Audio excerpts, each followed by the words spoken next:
सो हम लोग आज नेक्स्ट वाला करेंगे प्रीएम्बल का, कॉन्स्टिट्यूशन एंड प्रीएम्बल का नेक्स्ट पार्ट, जो सिर्फ एक ही पेज का था। मुझे ध्यान नहीं रहा, मुझे ध्यान रहता कि एक ही पेज है तो मैं फर्स्ट वाले में ही ऐड कर देती उसको। एनीवेज कोई बात नहीं, एक ही पेज है, चलो उसको हम लोग आज कर लेते हैं फिनिश। सो रिपब्लिक, हाँ तो डेमोक्रेटिक तक हो गया था और आज हम लोग रिपब्लिक करेंगे। A republic is a state where the head is an elected official, not a monarch और अ डिक्टेटर। तो रिपब्लिक के बारे में भी बता चुके थे कि रिपब्लिक में क्या होता है कि एक ऐसा जो हेड होगा, एक ऐसा देश का हेड होगा या प्राइम मिनिस्टर होगा जो कि इलेक्ट किया गया है लोगों के द्वारा, कोई मोनार्क नहीं होगा या फिर कोई डिक्टेटर नहीं होगा। मोनार्क और डिक्टेटर का क्या मतलब होता है? जो खुद बन जाते हैं कि हम आज से आपके राजा हैं, आपको मेरे को अपना राजा मानना ही होगा, नहीं तो मैं मारकाट मचा दूंगा, सबको मार दूंगा, ये कर दूंगा, वो कर दूंगा। तो ऐसा डिक्टेटर लोग करते हैं, लेकिन एक जो रिपब्लिक होगी उसमें ऐसा नहीं होगा। रिपब्लिक में क्या होगा, जो हेड ऑफ द कंट्री होगा, हेड ऑफ द स्टेट होगा, वो जनता के द्वारा चुना हुआ होगा। तो India has an elected head of state, the president. The president has a fixed term of 5 years and the post of hereditary, ठीक है।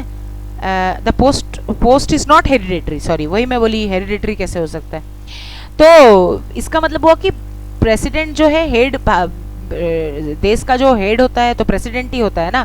हमारे देश में क्या हो कि प्रेसिडेंट हेड होता है लेकिन चलाता है देश को प्राइम मिनिस्टर, लेकिन हेड प्रेसिडेंट ही होता है, ठीक है। तो ऐसा देश जहाँ पर प्रेसिडेंट जो है इलेक्टेड होता है जनता के द्वारा, तो भारत में भी ऐसा ही है।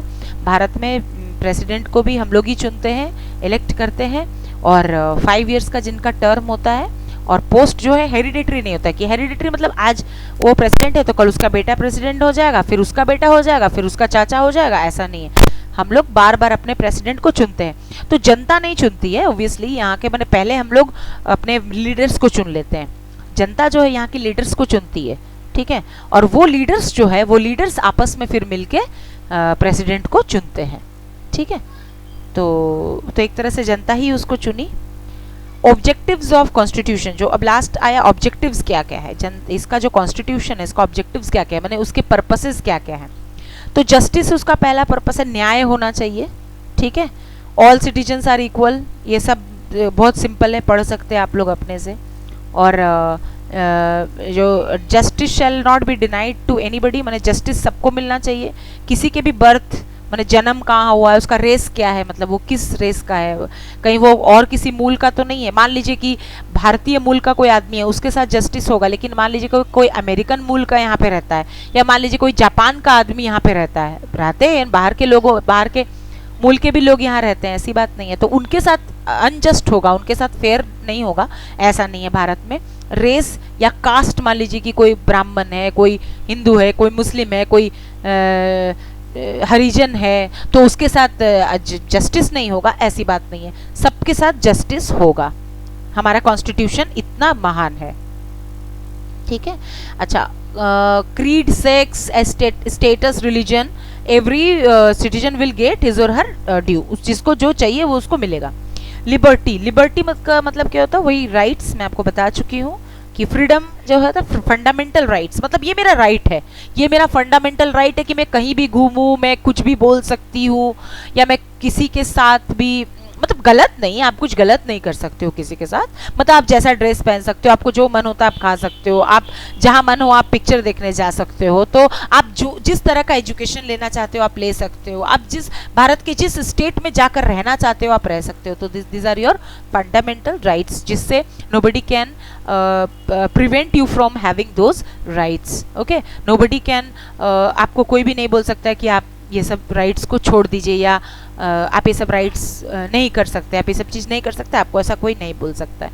So this is liberty. Equality में बता ही चुकी हूँ कि सभी लोग इक्वल होते हैं, उनके बीच all citizens are equal law के हिसाब से, और लॉज और लैंड के हिसाब से सब कोई इक्वल है, उनके लिए कोई भी डिस्क्रिमिनेशन या भेदभाव नहीं हो सकता है। उनके सेक्स मतलब लड़का है या लड़की है, कुछ भी है, या ट्रांसजेंडर है, कुछ भी उसके हिसाब से उसके ऊपर भेदभाव नहीं हो सकता है। रिलीजन के ऊपर, वेल्थ के ऊपर, कोई अमीर है कोई गरीब है, सबको बराबर हक है यहाँ पर भारत के अंदर कॉन्स्टिट्यूशन में ये भी लिखा हुआ है।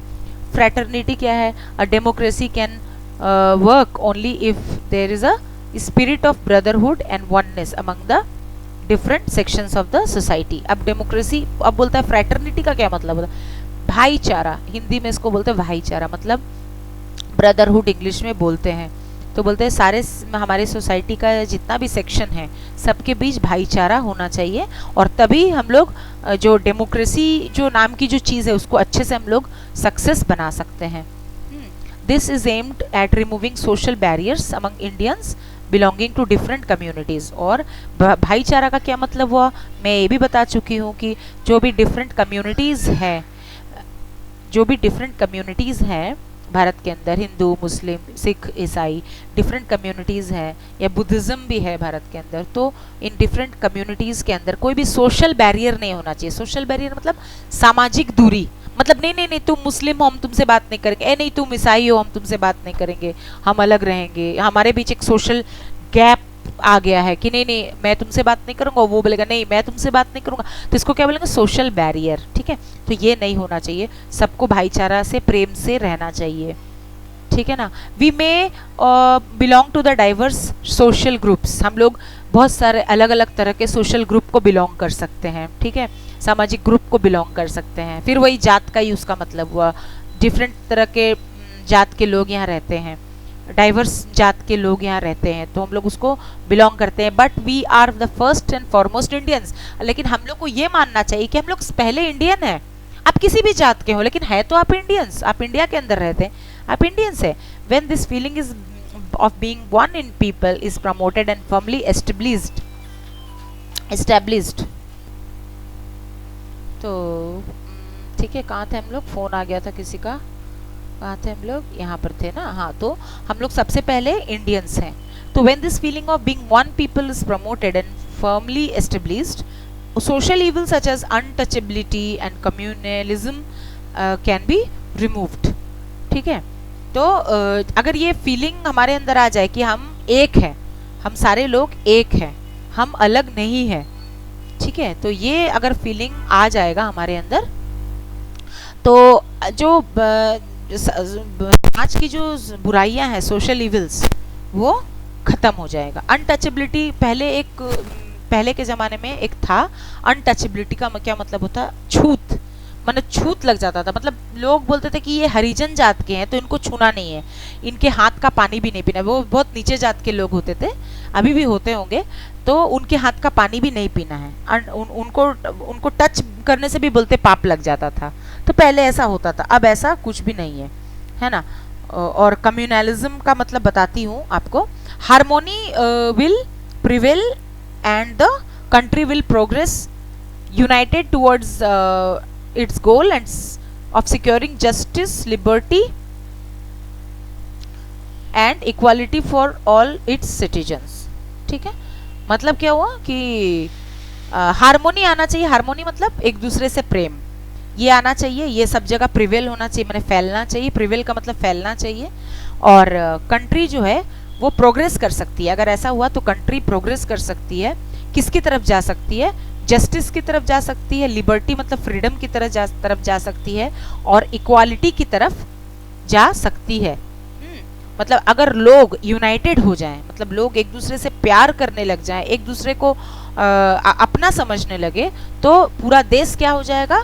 पूरे देश में न्याय छा जाएगा, पूरे देश में एक फ्रीडम आ जाएगा कि सब इक्वल हैं, सब, और हाँ इक्वालिटी आ जाएगी कि सब कोई को इक्वल अपॉर्चुनिटी मिलेगी।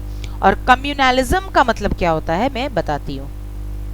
सो कम्युनलिज्म का क्या मतलब होता है, ये मैं लास्ट में इसलिए चुनी क्योंकि थोड़ा सा ध्यान से सुनने की जरूरत है। कम्युनलिज्म का मतलब होता है कि ऐसी भावना, ऐसी feeling, a feeling which is towards a particular religion, which is towards a particular group of people rather than towards the whole society। एक ऐसी फीलिंग, ठीक है, जो एक पर्टिकुलर धर्म के तरफ जिसका ज़्यादा झुकाव हो, या फिर एक पर्टिकुलर लोगों की तरफ उसका ज़्यादा झुकाव हो। जैसे मान लो कि इंडिया है, इंडिया में अगर ऐसा हो कि नहीं ये तो हिंदू का देश है तो यहाँ हिंदुओं को ज़्यादा सम्मान मिलेगा, हिंदुओं को यहाँ पे ज़्यादा रेस्पेक्ट मिलेगा, उसके रिलीजन को ज़्यादा ध्यान दिया जाएगा। तो ये क्या हो जाता, ये एक कम्युनलिज्म की भावना हो जाती, ठीक है। या फिर ऐसा होता कि नहीं, जो यहाँ पैसे वाले हैं उनके ऊपर ही, उनको ही सब कुछ मिलेगा, उनको अपॉर्चुनिटीज मिलेगी, उनको फ्रीडम है, उनको इक्वालिटी है, और गरीबों को कुछ नहीं, पूरी सोसाइटी को कुछ नहीं, ठीक है। तो इसको बोलते हैं कम्युनलिज्म, ठीक है। तो ये तो गलत है ना। अगर मान लो ऐसा हो जाए कि नहीं, हिंदुओं को ही सब कुछ मिलेगा, तो क्या होगा कि और जो मुस्लिम्स हैं, ईसाई है, सिख है, और भी बुद्धिज्म है, और भी जो यहाँ के लोग हैं, उनके ऊपर खराब असर पड़ेगा, उनको खराब लगेगा, उनके ऊपर गलत इसका अफेक्ट आएगा कि नहीं, ऐसा क्या है, ये तो गलत है। तो दिस इज कम्युनलिज्म। और एक मान लो कि ऐसा होता कि नहीं, यहाँ के जो बड़े बड़े हाई क्लास के लोग हैं, जो कैश रिच पीपल हैं, उनके ऊपर अगर ऐसा होता कि नहीं, यहाँ की का तो गवर्नमेंट ऐसा है कि नहीं, सिर्फ जो पैसे वाले लोग हैं उनको ही पूछा जाता है, उनके ऊपर ही सब कुछ है, अदर सोसाइटी के ऊपर कुछ भी नहीं है। तो जो नीचे तबके के लोग हैं, जो गरीब लोग हैं, उनके ऊपर बुरा असर पड़ता। तो इसको बोलते हैं कम्युनलिज्म। तो कम्युनलिज्म बहुत खराब चीज़ होती है, जो कि भारत में नहीं है, ठीक है। भारत में कम्युनलिज्म बोल के चीज़ नहीं है, ये दूसरे कंट्रीज़ में है, जैसे शायद चाइना में है ये चीज़, ठीक है ना। तो वहाँ के सोसाइटी थोड़ा दुखी भी रहती है अपने गवर्नमेंट से, तो इसको बोलते हैं कम्युनलिज्म, ठीक है। So this is a very important term, you should know the meaning of, right. सो चलो मैं चैप्टर कंप्लीट कर दी हूँ। If you really like my teachings, my ways of explanation, then do like and subscribe to my channel, and don't forget to press on the bell icon rather, so that you could get all the notifications of my videos, and please give big fat thumbs ups to my videos if you really like my channel, right? Okay, तो next video में मिलते हैं किसी नए chapter के साथ।